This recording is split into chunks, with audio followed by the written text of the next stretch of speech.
ரீசெண்டாக தான் நம்ம தளபதி நடிச்சிருந்த தி கோட் மூவி அஃபிஷியல் ரிலீஸ் ஆயிருக்கு. ஸோ அந்த படத்தில் வந்து ஏகப்பட்ட டெக்னாலஜி விஷயங்கள் பேசியிருந்திருப்பாங்க. ஸோ முக்கியமான டெக்னாலஜி அண்ட் டஃபஸ்டான டெக்னாலஜி சொல்லி ஏகப்பட்ட விஷயங்கள் யூஸ் பண்ணியிருந்திருப்பாங்க. ஸோ அதில் ஒரு முக்கியமான விஷயம் தான் க்ளோனிங் ஒரு விஷயம். ஸோ இந்த படத்தில் பார்க்கப்பட முன்னாடி இந்த படத்தில் க்ளோனிங் ஒரு விஷயம் ஏகப்பட்ட ரோல் ப்ளே பண்ண நினச்சி தான் போனால், பட் ஆனால் அது ப்ளே பண்ணல. ஒரு போஸ்ட் கிரெடிட் சீனில் மட்டும் அந்த க்ளோனிங் ஒரு விஷயத்தை டீஸ் பண்ணி விட்டுட்டாங்க. ஸோ மேபி இதுக்கான பாட்டு வர பிளானில் தான் வச்சிருக்காங்க. ஸோ அப்படி வந்துச்சுன்னா க்ளோனிங் ஒரு விஷயத்தை இன்னும் எக்ஸ்ப்ளோர் பண்ணுவாங்கன்னு நினைக்கிறேன். அது பொறுத்து தான் பார்க்கலாம். பட் இந்த க்ளோனிங் ஒரு விஷயம் ஹாட் டாப்பிக்கு போயிருக்கிற சமயத்தில் இன்றைக்கி நம்ம பார்க்க போகிற வீடியோ தான் top 5 movies with cloning technology. அவ்வளோதான். So this is Lazy River. Welcome to my YouTube channel.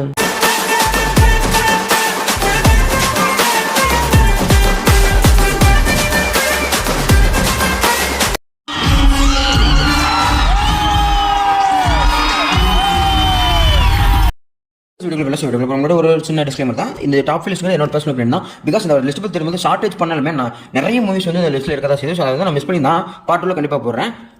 நான் இதுக்கு முன்னாடி பார்த்த படங்களே க்ளோனிங்னு தெரியாமல் நிறைய பார்த்துருக்கேன். ஸோ அந்த மாதிரி லிஸ்ட்டும் கண்டிப்பாக இருக்கதா செய்யுது. அதை அடுத்த வீடியோவில் நான் சொல்கிறேன். ஸோ இப்போ வீடியோவில் போயிடலாமா? 5th பிளேஸ்ல நான் வச்சிருக்க மூவி தான் செல்ஃப்லெஸ். ஸோ இந்த செல்ஃப்லெஸ் மூவி வந்து உண்மையிலே இன்ட்ரெஸ்டிங்காக டைம் இருந்தால் செக் பண்ணி பாருங்க. ஸோ அந்த படத்தோட கான்செப்ட் என்னன்னு கேட்டீங்கன்னா, இந்த படத்தை அப்படியே ஈடுச்சாங்க எடுத்த படம் தான் பிச்சைக்காரன் 2. ஸோ அந்த படத்தை கண்டிப்பாக நிறைய பார்த்துருப்பீங்க. ஸோ அந்த படத்தோட கான்செப்ட் என்ன இருக்கும்? அதாவது ஒரு பணக்காரன் வந்து அவனை கொண்டுட்டு பணத்தை ஆசைப்படணும்னு நினைக்கிறேன். என்ன பண்ணுவாங்கன்னா, அவனை அடிச்சு போட்டுட்டு அவன் மெமரி, அவனோட பிரெயினில் கூட மொத்த மெமரி கான்சியஸ்னஸையும் அழிச்சிட்டு இன்னொரு பிச்சைக்காரன் இருப்பான், அவனை கூட்டு வந்து அவனோட மெமரியில் கூட மொத்த மெமரிஸையும் இதையும் இங்கே ட்ரான்ஸ்ஃபர் பண்ணி ஒரு மனுஷனாக மாட்டுவாங்க. ஸோ இதுதான் கம்ப்ளீட் அவுட் இருக்கும். ஸோ இதுதான் செல்ஃப்லெஸோட கதையுமே. செல்ஃப்லெஸ்ல ஒரு பில்லியனர் இருப்பான். ஸோ அந்த பில்லியனருக்கு வந்து அவன் பொண்ணு இருக்கும், பொண்ணோட பாஸ் இருக்கணும், நான் சாகக்கூடாத ஒரு ஆசை இருக்கும். ஸோ அதனால அவனோட மெமரிஸ் இன்னொரு யங் மேனுக்கு மாத்திர மாதிரி ட்ரான்ஸ்ஃபர்மேஷன் போயிட்டு இருக்கும். ஸோ அந்த இடத்துல என்ன நடக்கும்னா, இந்த பணக்காரனோட மெமரிஸ் அப்படியே அந்த யங் மேனுக்கு வந்துடும். அந்த யங் மேனோட மெமரிஸ் கம்ப்ளீட் அழிஞ்சு போயிடும். ஸோ அப்போ இந்த யங் மேன் எப்படி இருப்பானா, அவனோட பாடி லாங்குவேஜ்ல இருந்து அவன் பேசுற விதம், அவன் நடந்துக்கிற விதம், அவனோட அந்த திங்கிங் ஸ்டைல், ஃபைட்டிங் ஸ்டைல் எல்லாமே பில்லியனரோட ஸ்டைலில் தான் இருக்கும். பட் இவனோட அந்த மனுஷனோட கம்ப்ளீட் ஸ்டைல் அப்படியே மாறிடும். கம்பேரிட்டிங் டு க்ளோனிங் க்ளோனிங்கிறது ஒரு மனுஷனோட டிஎன்ஏ வச்சு அப்படியே ட்வின்னா க்ளோன் பண்றதா க்ளோனிங்னு சொல்லுவாங்க. அதே மாதிரி இதுல என்ன நடக்கும்னா, பார்க்க ஒரே மாதிரி இருப்பாங்க க்ளோனிங்னா. ஸோ இந்த லிஸ்ட்ல நான் க்ளோனிங்க்கு எக்ஸ்பீரியன்ஸ் நிறைய மூவிஸ் இருக்கு. அதை நான் இன்னும் எக்ஸ்பிளைன் பண்ற டெக்னாலஜி பெஸ்ட் எக்ஸாம்பிள் ஒரு மூவி இருக்கு, அதை வச்சு நான் எக்ஸ்பிளைன் பண்றேன். ஸோ இது பார்க்கறதுக்கு ஒரே மாதிரி இருக்கக்கூடிய, அதே மாதிரி செயல் செய்யக்கூடிய, அதே பாடி லாங்குவேஜ் அண்ட் அதே திறமை இருக்க பொறுத்துனா அப்படியே கம்ப்ளீட்டா உருவாக்குறதா க்ளோனிங் சொல்லுவாங்க. ஸோ லிட்டரலி அதில் 50% இது கண்டிப்பாக பண்ணதான் செய்யுது. ஸோ இதுல அந்த பிரெயினோட கான்சியஸ்னஸ் தூக்கி இன்னொரு மனுஷன் வச்சிருக்காங்க. லிட்டரலி இதுவும் அந்த மனுஷனோட பிரெயினை இல்ல அந்த மனுஷனோட அந்த திறமையா க்ளோன் பண்ண மாதிரி சொல்லலாம். அந்த மனுஷனை க்ளோன் பண்ணி அவனோட அந்த செயல்முறைகளை மட்டும் க்ளோன் பண்ணி வச்ச மாதிரி அப்படின்னு சொல்லிடலாம். It's not a complete cloning, but இது வந்து சிமிலர் டு க்ளோனிங். மற்ற வரதை கம்பேர் பண்ணீங்கன்னா அந்த க்ளோனிங்க்கு இந்த க்ளோனிங்க்கும் கொஞ்சம் ஃபார் டிஃபரன்ஸ் இருக்கும். அதில் வந்து பாதி ப்ராசஸ் அதில் நடந்திருக்கும். அண்ட் அதில் இருக்கக்கூடிய நிறைய விஷயங்கள் இதில் கண்டிப்பாக இருக்காது. பெஸ்ட் எக்ஸாம்பிள் இந்த பிச்சைக்காரன் 2 அண்ட் அந்த வியாபாரி நம்ம தமிழ்லேயே ஒரு படம் வந்திருக்கும், நம்ம ஈஸியாக சொல்லி வச்சது. ஸோ ரெண்டு கம்பேர் பண்ணி பார்த்தீங்கன்னா சொல்லுவோம், வியாபாரிங்கிறது ஒரு பெர்ஃபெக்ட் க்ளோனிங் சம்மந்தப்பட்ட படம் தான் அது. பட் ஆனால் அந்த பிச்சைக்காரன் 2 அது செல்ஃப்லெஸ் தான் அப்படி கிடையாது. But still it's similar to க்ளோனிங்கிறதுனால அந்த லிஸ்ட்ல வச்சிருக்கேன். அண்ட் டைமர் தான் கண்டிப்பாக அந்த செல்ஃப்லெஸ் செக் பண்ணி பாருங்க. Only one standing between you and oblivion. இந்த லிஸ்ட்ல நான் 4th பிளேஸ் வச்சிருக்கும் தான் தி 5th element. So 5th element படத்தோட கதை பார்த்தீங்கன்னா, அது ஒரு பேசிக் கான்செப்ட் தான். லைக் இந்த பூமி வந்து இந்த கதை வந்து 23rd சென்ச்சுரியில் நடக்கும். 20th சென்ச்சுரியில் என்ன சொல்லுவாங்கன்னா, ஒரு ஈவில் வந்து நம்ம உலகத்தையே அழிக்க வருது. ஸோ அந்த ஈவில் கிட்ட இருந்து நம்ம அந்த உலகத்தை காப்பாற்றி ஆகணும்னு சொல்லிட்டு தான் ஒரு ஓல்டு மாங்கு, ஒரு கேப் டிரைவர், அப்புறம் அவங்க கூட ஒரு சீக்ரெட் ஏஜென்ட்டை தாண்டி லீலோ அப்படின்னு ஒரு கேரக்டர் உங்களுக்கு இருக்கும். அந்த லீலோ கேரக்டர் வந்து மிலனோ ஜோனோவிக் தான் நடிச்சிருப்பாங்க. ஸோ அந்த கேரக்டர் தான் அந்த க்ளோனிங் விஷயமே வரும். ஸோ அந்த கேரக்டர் வந்து என்ன சொல்லுவாங்கன்னா, அந்த கேரக்டர் வந்து ஒரு குட் கேரக்டர். அதுதான் இந்த உலகத்தையே நம்ம ஈவில் கிட்ட இருந்து காப்பாற்றுறதுக்காக இருக்கக்கூடிய மிச்சர் கூட ஒரே வெப்பன் மாதிரி சொல்லியிருப்பாங்க. ஸோ அது வந்து உலகத்துக்கு அனுப்பப்பட்டது. அது வந்து ஒரு 5th எலிமெண்டா மாறி அதுதான் அந்த ஈவில் டெஸ்ட் பண்ணக்கூடிய ஃபைனல் வெப்பன்ங்கிற மாதிரி மென்ஷன் பண்ணியிருப்பாங்க. ஆனால் அது வந்து ஒருத்தரால கிரியேட் பண்ண தான் பட்டிருக்கும். ஸோ இந்த கேரக்டரோட இன்னொரு ஸ்பெஷலாக என்ன கேட்டீங்கன்னா, அதான் க்ளோனிங். அதாவது இது மொத்தமாக அடிப்படை இருந்தாலும் அது கூடக்கூடிய ஒரு அன்வெல்டி சிங்கிள் செல் மூலியமா மொத்தமாக வேற ஒரு தான் க்ளோன்டாய் நிற்கும். அதாவது அதே உருவத்தில் திரும்பியும் க்ளோன்டாய் நிற்க அழிச்சாலும் கம்ப்ளீட்டா லிஸ்டா வராது. பட் ஆனால் சில சமயங்களில் சில விஷயத்தில் முடியும் அப்படிங்கிற மாதிரி மென்ஷன் பண்ணியிருப்பாங்க. ஸோ இந்த லீலா அப்படிங்கிற ஒரு விஷயத்தை அப்படியே கொடுப்பாங்க. அதுக்கான எக்ஸ்பிளேஷன் என்ன சொல்லியிருப்பாங்கன்னா, அதை வந்து உருவாக்கும் போதே அந்த ஒரு சயின்டிஸ்ட் வந்து 20th சென்ச்சுரியில் இருக்க ஒரு சயின்டிஸ்ட் தான் உருவாக்கும். ஸோ அந்த சயின்டிஸ்ட் என்ன பண்ணியிருப்பாருன்னா, இந்த 5th எலிமெண்ட் அப்படிங்கிற ஒரு விஷயம் இருக்குல்ல, அந்த 5th எலிமெண்ட்ல இருந்து டிஎன்ஏவை ரீநேம் பண்ணி, அதாவது ரீமெயின்ஸ் பண்ணி ஒரு க்ளோனா தான், அந்த 5th எலிமெண்டோட ஒரு க்ளோனா தான் லீலோவே உருவாக்கி இருந்திருப்பாரு. லீலோ நினைக்கிறேன். ஸோ லீலோவே உருவாக்கி இருந்திருப்பாரு. ஸோ அதுதான் இந்த இதில் க்ளோனிங் ஒரு விஷயத்தை சொல்ல ட்ரை பண்ணியிருப்பாங்க. அண்ட் இவங்க அந்த படத்தில் க்ளோனிங் ஆகக்கூடிய விஷயங்களுமே உண்மையில 1997 வந்த படமா இருந்தாலுமே ஓரளவுக்கு முடிஞ்சளவுக்கு பெட்டர் கட்டிப்பிடிச்சிருவாங்க. டைம் இருந்தால் கண்டிப்பாக அந்த படத்தை செக் பண்ணி பாருங்க. ஒரு ஐ திங்க் ஒரு 2 hours மூவி தான். உண்மையில நல்லா ஃபன்னா டைம் பாஸாக இருக்கும். நம்ம கிறிஸ் ட்ராக்காக வேறு இருக்காரு இல்லையா, நல்லா இருக்கும். ஸோ அந்த படத்தில் அந்த க்ளோனிங் விஷயத்துல நல்லா யூஸ் பண்ணியிருப்பாங்க. பட் இருந்தாலும் compare to other movies on top it's not up to the mark. So அதனால நான் 4th பிளேஸ்ல வச்சிருக்கேன். மை பர்சனல் ஒப்பீனியன் பா.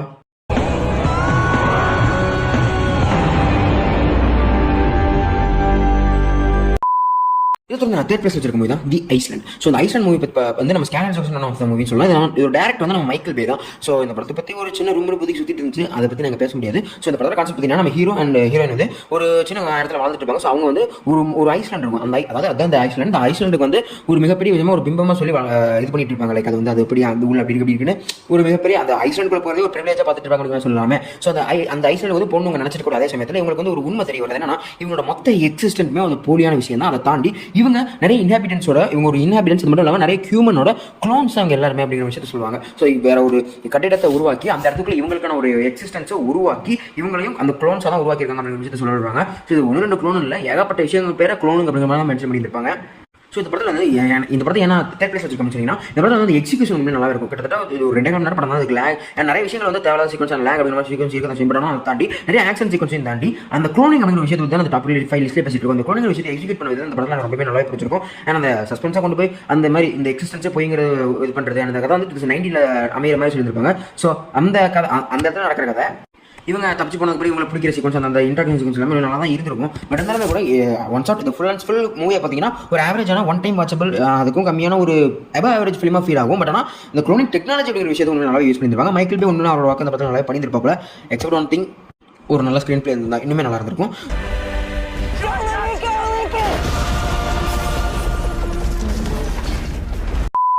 செகண்ட் விஷயம் ரெண்டு மூவி வச்சிருக்கோம். ரெண்டுமே ஒரு முக்கியமான மூவி தான். ஒன்று வந்து ஜெமினி மேன். இந்த ஜெமினி மேன் தெரிஞ்சிருக்கும் ஓட்டோட இன்ஸ்பிரேஷன் இங்கே இருந்து சொல்லிட்டு. ஸோ இந்த படத்தோட கான்செப்ட் அந்த க்ளோனிங் ஏதாவது ஃபிளான் சம்மந்தப்பட்டு இருக்கும். ஸோ ஜெமினி மேன் நம்ம ஹீரோ அவர் வந்து ஒரு 45 அதாவது ஹென்ரி ப்ரோகன்ங்கிறது 45 இயர் ஓல்டான ஒரு ஜெமினி மேன் இருப்பார். ஸோ அவர் வந்து அந்த டீம் இருப்பார். ஸோ அந்த டீம்ல வந்து இவர் முடிக்காத மிஷன்ஸ் கிடையாது, எல்லாமே பக்கமாக முடிச்சிருந்தாலும் ஒரு சமயத்துக்கு வந்து இந்த வேலை வேண்டாம் அப்படின்னு சொல்லிட்டு அதுல இருந்து மூவ் பண்ண பார்ப்பார். அப்போ தான் இவருக்கு தெரிய வரும். ஸோ இவரை மாதிரியே ஏகப்பட்ட க்ளோன் உருவாக்கி, அதாவது இவர் வந்து சின்ன வயசுல அவ்வளோ கஷ்டப்பட்டு தனத்தானே வருத்திக்கிட்டு இப்போ ஒரு மனுஷன் மாறி நிற்கிறார். பட் எந்த ஒரு கஷ்டமே இல்லாமல் ஜஸ்ட் இவரோட டிஎன்ஏ எடுத்து ஒரு இவரோட எங்கர் செல்ஃப் 20 வயசா இருக்கு தெரியுமா, அந்த பையனை உருவாக்கியிருப்பாங்க.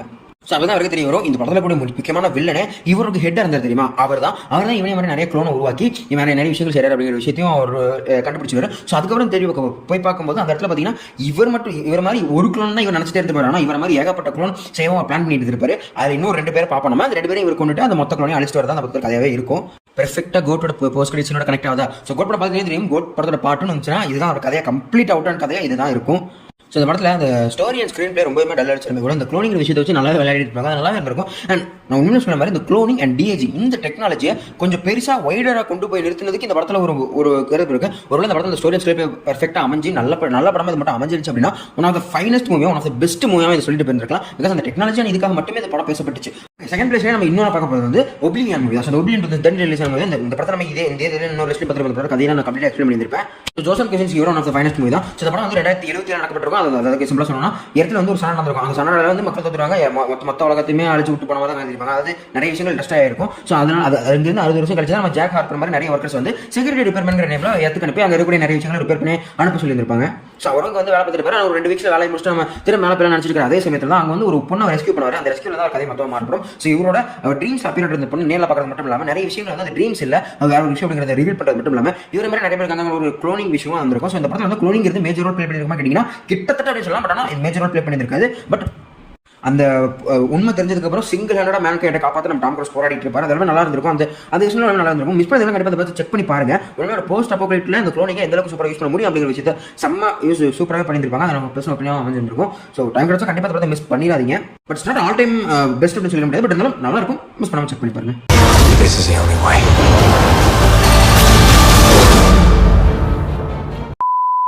ஃபைனல் ஃபர்ஸ்ட் பிளேஸ் கொண்டோம். ஸோ ஃபர்ஸ்ட் பிளேஸ்ல நான் வச்சிருக்கும் போது கண்டிப்பாக யாருமே கெஸ் பண்ணிருக்க மாட்டீங்க. அதான் அஸ். ஸோ இந்த அஸ்ங்கிற மூவி வந்து ஒரு டிஃப்ரெண்டான ஜானல் பிளேஸ் பண்ணும். அதாவது படத்தோட கதை வந்து அடிலைட் வில்சன் அப்படின்னு ஒருத்தருப்பாங்க. அவங்க வந்து ஹீரோயின். அந்த ஹீரோயின் வந்து அவங்களோட ஹஸ்பண்ட் சன் அண்ட் டாக்டரோட அவங்க சின்ன வயசுல கூட ஒரு பீச் ஃப்ரண்ட் ஹோம்க்கு வராங்க. அதாவது அவங்க சைல்டுஹுட் அங்கே தான் இருக்கும். பட் ஆனால் அவங்க சைல்டுஹுட் வந்து அவ்வளோ சூப்பராக இருக்காது. ஒரு ஹாண்டட் டிராமட்டிக்காக தான் இருக்கும். அவ்வளோ மோசமாக இருக்கிற மாதிரி இருந்திருப்பாங்க. ஸோ அவங்க வந்து இங்கே இருக்கிற சமயத்திலுமே எல்லாமே நார்மலாக போகிற மாதிரி தெரிஞ்சு இவங்க மனசுக்கு வந்து ஏதோ ஒரு விஷயம் இருக்குது, ஏதோ ஒரு ஒஸ்டராக நடக்க போகுது அப்படிங்கிற விஷயம் இவங்க மைண்டுக்குள்ள ஃபீல் ஆகிட்டே இருக்கும். ஸோ இவங்க அதை நினைச்சு முடிக்கிறதுக்குள்ள இவங்க நினைக்கவே முடியாத அளவுக்கு மோசமான ஒரு விஷயம் நடக்கும். அதான் அவங்க வீட்டுக்குள்ள யாருமே தெரியாம ஒரு 4 மாஸ்க்டு ஸ்ட்ரேஞ்சர்ஸ் உள்ள என்ட்ருவாங்க அந்த வீட்டுக்குள்ள. ஸோ அந்த 4 பேரும் இவங்க என்ன பண்ணுவாங்க, இவங்க 4 பேரை கொலை பண்ணுறது அவங்களோட மொத்தம் மோட்டிவாக இருக்கும். ஸோ வேறு வழி இல்லாமல் சர்வைவல்காக அவங்க ஃபைட் பண்ண ஆரம்பிப்பாங்க திரும்ப. ஸோ அது ஒரு நார்மலான கதை தான் மூவ் ஆகிட்டு இருக்கும். அன்டில் அந்த கொலை பண்ண வந்த 4 பேரும் அவங்களோட மாஸ்க்கை கலெக்டர் வரைக்கும். பிகாஸ் அந்த மாஸ்க் போட்டு எல்லாருமே ஒரு ஃபுல் ரெட் கலரில் ஒரு ஜெர்கின் போட்டு அதுக்கப்புறம் கையில் ஒரு பெரிய கோல்டன் கலர் சில்வர் ஒரு சிசர் வச்சுருந்துருப்பாங்க. ஸோ இது பெருசாக ஆரிஃபிங்க இல்லை அப்படின்னாலும் அவங்க அந்த மாஸ்க் கலெக்டனதுக்கு அப்புறம் தான் தெரியும் தன்னை கொல்ல வர்றவன் தன்னை மாதிரியே இருக்கா அப்படின்னு ஒரு விஷயம் இருக்கும். இப்போ இது எப்படி சொல்றதுன்னா, இப்போ நீங்கள் தான் அந்த இடத்துல ஒருத்தனை இருக்கீங்கன்னு வச்சுக்கோங்க, 4 பேர் ஒருத்தனை இருக்கீங்கன்னா உங்களை கொல்ல வர்றவன் பார்க்கறதுக்கு உங்களை மாதிரியே இருப்பான், இந்த வில்சனை கொல்ல வர்றவன் பார்க்கறதுக்கு வில்சன் மாதிரியே இருப்பான். ஸோ அதுதான் ஒரு மிகப்பெரிய ட்விஸ்டாக இடத்துல அமைச்சிருக்கும். கிட்டத்தட்ட அந்த க்ளோனிங் அப்படிங்கிற மாதிரி தான் மென்ஷன் பண்ணியிருப்பாங்க. லெட்டரில் அப்படி தான் சொல்லி ஆகணும், பார்க்க ஒரே மாதிரி இருக்காங்க இல்லையா, ஸோ க்ளோனிங் அப்படிங்கிற மாதிரி தான் சொல்லணும். பட் இது வந்து க்ளோன்ஸ் ஆர் டித்தர்ட் அப்படிங்கிற மாதிரி மென்ஷன் பண்ணியிருப்பாங்க. ஸோ டித்தர் அப்படின்னு நினைக்கிறீங்கன்னா, ஒரு அனிமலை வந்து ஒரு ரோப் வச்சு ஒரு இடத்துல கெட்டவும் தெரியுமா, அதை தான் டித்தர்டுன்னு சொல்லுவாங்க. இந்த படம் பார்த்தீங்கன்னா அதை ஏன் க்ளோன் இல்லைன்னு டித்தர்டுன்னு சொல்கிறாங்க அப்படிங்கிறது உங்களுக்கு புரியும். ஸோ எனக்கு தெரிஞ்சு இந்த க்ளோன் ஆர் டித்தர்ட் அப்படிங்கிற விஷயத்தை பெர்ஃபெக்டாக கதையோட பெண்ட் பண்ணி ஒரு சூப்பரான மூவி கொடுக்கணும்னா அந்த லிஸ்ட்லேயே தான் சொல்லலாம். அதனால அந்த டாப் 1 லிஸ்ட்டில் வச்சிருக்கேன். ஸோ மற்ற படத்தை கம்பேர் பண்ணும்போது அந்த க்ளோனிங்கிற விஷயத்தை வந்து பெருசாக எஃபர்ட் போட்டு இதை பண்ணனாலுமே கூட அந்த கதையில் செம்மையாக பெண்ட் பண்ணி கொடுத்துருப்பாங்க. ஈவன் கம்பேரிட்டிவும் ஒப்ளிவியன் ஜெமினிமேன் கம்பேர் பண்ணாங்க கூட இந்த படம் எனக்கு கொஞ்சம் நல்லா ஃபீல் ஆச்சு. அதனால அந்த டாப் 1 லிஸ்ட்டில் வச்சிருக்கேன். ஸோ ஒரு ஹாரர் ஃபிலிம் நிறைய பார்ப்பீங்க அப்படின்னா கண்டிப்பாக அந்த படத்தை மிஸ் பண்ணாமல் செக் பண்ணி பாருங்க. பார்த்ததுக்கப்புறம் உங்களோட ஒன் ஆஃப் பெஸ்ட்டாக கூட மாறதுக்கான வாய்ப்புகள் அதிகமாக இருக்கு. எனக்கே என் ஃப்ரெண்ட் தான் சஜஸ்ட் பண்ணா. ஸோ நான் ஒரு மைண்டில் பார்த்தேன், நல்லா இருந்துச்சு. நீங்களும் இது கண்டிப்பாக நல்லா இருக்க வாய்ப்புகள் அதிகமாக இருக்கு. ஸோ இதோட நிறைய முடிச்சுக்கலாம். ஸோ